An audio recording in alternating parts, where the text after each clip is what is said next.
कठुआ और उन्नाव गैंगरेप कांड में सरकार ने जागते जागते बड़ी देर कर दी। एक मासूम की तो जान ही चली गई और दूसरे इंसाफ के लिए तड़पती रह गई।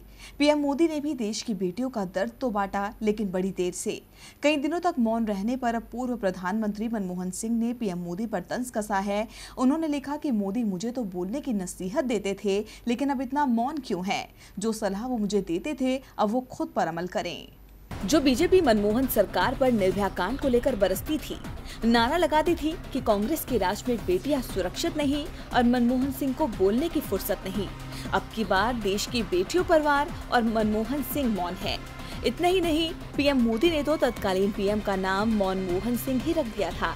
लेकिन अब सत्ता में आने के बाद मोदी सरकार के राज में जब बेटियों पर वार हुआ तो मनमोहन सिंह ने भी पीएम मोदी पर पलटवार किया और उनकी चुप्पी पर मोदी को मौन बताया। कठुआ और उन्नाव गैंगरेप कांड में कई दिनों तक चुप रहे प्रधानमंत्री नरेंद्र मोदी पर हमला बोलते हुए कांग्रेस के वरिष्ठ नेता मनमोहन सिंह ने कहा कि मुझे लगता है कि प्रधानमंत्री नरेंद्र मोदी को अपनी सलाह का पालन करना चाहिए जो मुझे वो देते थे, और उन्हें इस तरह के मसलों पर अधिक बोलना चाहिए। मैंने मीडिया के माध्यम से जाना कि नहीं बोलने की वजह से मेरी आलोचना करते थे।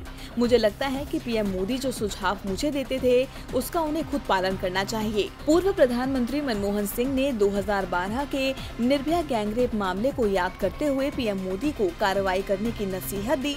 उन्होंने कहा कि तब कांग्रेस पार्टी की सरकार ने जरूरी कदम उठाए थे और रेप से जुड़े कानून को बदला था।